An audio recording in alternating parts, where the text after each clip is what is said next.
Kaleshwaram commission CBI విచారణ పైన పెద్ద ఎత్తున బీఆర్ఎస్ నేతలు ఆరోపణలు చేస్తున్నారు. ఈ నివేదికను తీసుకెళ్లి నేరుగా చెత్తబుట్టలో వేసేసినటువంటి పరిస్థితి. ఇదే అంశం పైన మనతో పాటు మాట్లాడడానికి విప్ ఆది శ్రీనివాస్ ఉన్నారు. ఏంటి మీరేమో ప్రెస్టీజియస్గా నివేదిక ఘోష్ కమిటీ అంటున్నారు, కానీ బీఆర్ఎస్ నేతలు తీసుకెళ్లి దాన్ని చెత్తబుట్టలో వేసేసారు. ఎలా చూస్తారు?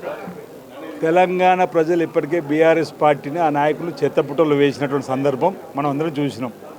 అధికారం కోల్పోయి ఫ్రస్ట్రేషన్లు ఉన్నటువంటి వాళ్ళు తప్పులు చేసి ఆ తప్పు జరిగింది క్షమించండి మహాప్రభు అని చెప్పి తెలంగాణ సమాజాన్ని కోరుకోవాల్సింది పోయి ఈరోజు పీసీ ఘోష్ గారి నివేదికలో వాళ్ళు పొరపాటు చేసిందని చెప్పని ఖచ్చితత్వమైనటువంటి ఆధారాలతో సహా వారు చెప్పినప్పుడు వారిపైన తగు చర్యలు తీసుకునేటువంటి అవకాశం వచ్చినటువంటి సందర్భంలో నిన్న రోజు మీరు చూసారు అసెంబ్లీలో వారి బాడీ లాంగ్వేజ్ కానీ వారు మాట్లాడుతున్న తీరు కానీ వారు అవేలంగా నవ్వులు కానీ ఇప్పటికీ ఇంకా మేము పొరపాటు చేసినటువంటి భావన కలగకుండా పీసీ ఘోష్ నివేదికలు ఉన్నటువంటి వాటిని కూడా అసత్యమని చెప్పి ప్రజలు ఇంకా నమ్మించే ప్రయత్నం చేశారు. ప్రజలు ఎప్పుడో వాళ్ళ హయాంలోనూ కుంగిపోయి కూలిపోయి బుంగలు పడ్డటువంటి పరిస్థితులలో తప్పు చేసింది బీఆర్ఎస్ పార్టీ అని చెప్పి పక్కన పెట్టిని చెప్పిన భావన ఇంకా వాళ్ళకు కలగడం లేదు. లోక్సభలో జీరోకే పరిమితమైనప్పటికీ కూడా. కాబట్టి మా ముఖ్యమంత్రి గౌరవ శ్రీ రేవంత్ రెడ్డి గారు గొప్ప నిర్ణయం తీసుకున్నారు. క్యాబినెట్లో పీసీ ఘోష్ గారి నివేదిక ప్రవేశపెట్టిన రోజు అసెంబ్లీలో అన్ని పక్షాలకు సంబంధించినటువంటి ఆలోచన తీసుకుని మేము ముందుకు పోతా ఉన్నాం. దానికి అనుగుణంగా ఈరోజు ఒక గొప్ప నిర్ణయం తీసుకుని సిబిఐకి అప్పచెప్పారు.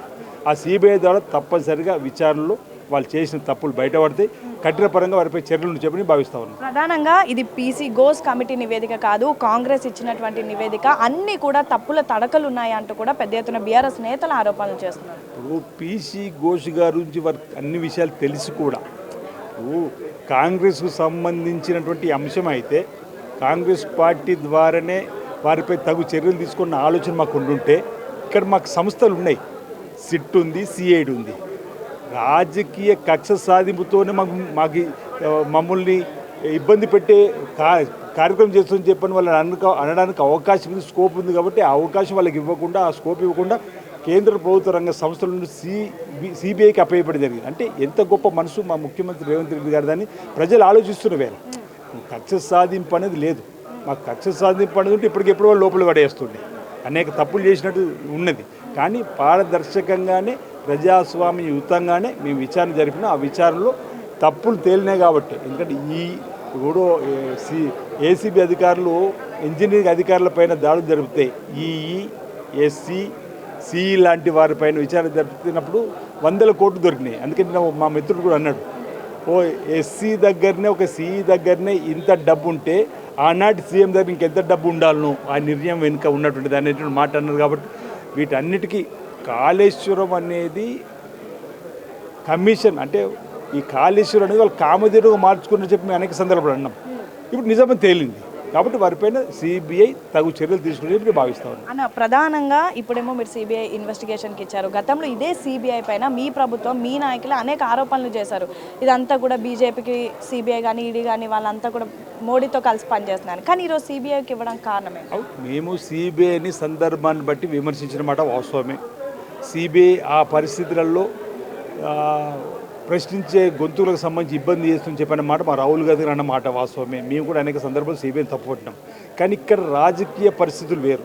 తెలంగాణలో అధికారులు ఉన్నది కాంగ్రెస్ పార్టీ. కాంగ్రెస్ పార్టీ ప్రభుత్వం ఆధీనం ఉన్నటువంటి సిట్ సిఐడి ద్వారా విచారణ జరిపితే కక్ష సాధింపుతోని మమ్మల్ని ఇబ్బంది పెడుతుందని చెప్పి అనడానికి అవకాశం స్కోప్ ఉంటుంది. కాబట్టి ఆ అవకాశం స్కోప్ ఇవ్వకుండా ఉండాలని చెప్పి మా ముఖ్యమంత్రి గారు గొప్ప నిర్ణయం తీసుకొని పారదర్శకంగా ముందుకు పోవడానికి కోసం సిబిఐకి అప్పయ్యారు. ఇక్కడ ఈ కూడా మీరు ఆలోచించండి. ఈరోజు సిబిఐ అంటే గతంలో కూడా నరేంద్ర మోడీ గారు తెలంగాణకు వచ్చినప్పుడు, అమిత్ షా గారు, నడ్డా గారు వచ్చినప్పుడు కూడా కాళేశ్వరంలో అవినీతి అక్రమాలు జరిగినాయని చెప్పి అన్నారు. కిషన్ రెడ్డి గారు కూడా అనేక సందర్భాలు మా సిబిఐకి అప్పయ్యపడి అన్నారు. ఇప్పుడు వారి నిర్ణయం, వారి ఆలోచన విధానం సిబిఐకి మేము ఇంత పారదర్శకంగా అప్పయ్యినప్పుడు వారు కూడా అదే స్థాయిలో విచారణ జరిపి తప్పులు చేసినప్పుడు శిక్ష చేస్తారు లేకుండా మనం చూడడానికి అవకాశం ఉంటుంది. సిబిఐపై ఒక విశ్వాసం, నమ్మకం ఉంది. తప్పనిసరిగా తప్పులు చేసిన వారిపైన కఠిన చర్యలు తీసుకుంటారు. నేను రికవరీ ద్వారా కూడా ఏదైతే డబ్బులు తీసుకోవడం కఠిన శిక్షలు కాకుండా ఆర్ఆర్ యాక్ట్ అనేది ఉంది. ఒకవేళ నిర్ణయం వల్ల పొరపాటు జరిగితే తెలంగాణ సంపద తిరిగి ఇచ్చేటువంటి ఏర్పాటు కూడా చేయడానికి కోసం ప్రయత్నం చేయాలని చెప్పి సందర్భంగా కోరుతాం. అన్న లాస్ట్గా 50% క్యాప్ ఎత్తివేయడం, 42% రిజర్వేషన్ ఎలా చూస్తారు? 50% క్యాప్ ఎత్తివేసి 42% రిజర్వేషన్ ఎలా చూస్తారు? మేము మా చిత్తశుద్ధిని నిరూపించుకున్నాం. 42% రిజర్వేషన్ ఇస్తామని చెప్పి దాంతో ముందుకు పోతామని ఈరోజు చట్టంలో పొందపరిచే విధంగా 42% చట్టం చేసి పంపినాం. షెడ్యూల్ 9లో ఈరోజు కేంద్ర ప్రభుత్వం మేము ఎందుకు అంటున్నాం, భారతీయ జనతా పార్టీ ఇక్కడ సై అంటుంది, అక్కడ నై ఎందుకు అంటుంది, ఎందుకు యూ టర్న్ తీసుకుని చెప్పని బీజేపీ అడుగుతున్నాం. ఈరోజు కూడా గవర్నర్ కలిసి ఆర్డినెన్స్లో ఏది 2018 పంచాయతీ చట్టంలో 50% క్యాప్ను తొలగించే విధంగా చట్టం చేసినాం, దానికి అనుమతి ఇవ్వాలని చెప్పని కోరినాం. మేము పాజిటివ్ కోణంలో ఉన్నాం, అవకాశం వస్తుందని చెప్పి భావిస్తున్నాం. సో మొత్తానికి ఇది పరిస్థితి. ప్రధానంగా ఏదైతే సిబిఐని మేము సందర్భం బట్టి విమర్శించామే కానీ సిబిఐ పైన మాకు ప్రత్యేకమైనటువంటి నమ్మకం ఉంది. ఖచ్చితంగా ప్రస్తుతం కాళేశ్వరంలో జరిగినటువంటి అవకతవకలపైన సిబిఐ కరెక్ట్గా ఇన్వెస్టిగేషన్ చేసి ఒక నిజాలు అనేవి తెలిపే ప్రయత్నం చేస్తుందని మేము చాలా విశ్వసిస్తున్నామని అయితే ఆది శ్రీనివాస్ చెప్తున్నటువంటి పరిస్థితి. వీడియో జర్నలిస్ట్ వినోద్తో హేమ, బిగ్ టీవీ, తాస్కృష్ణ. For more videos like this, subscribe Big TV channel.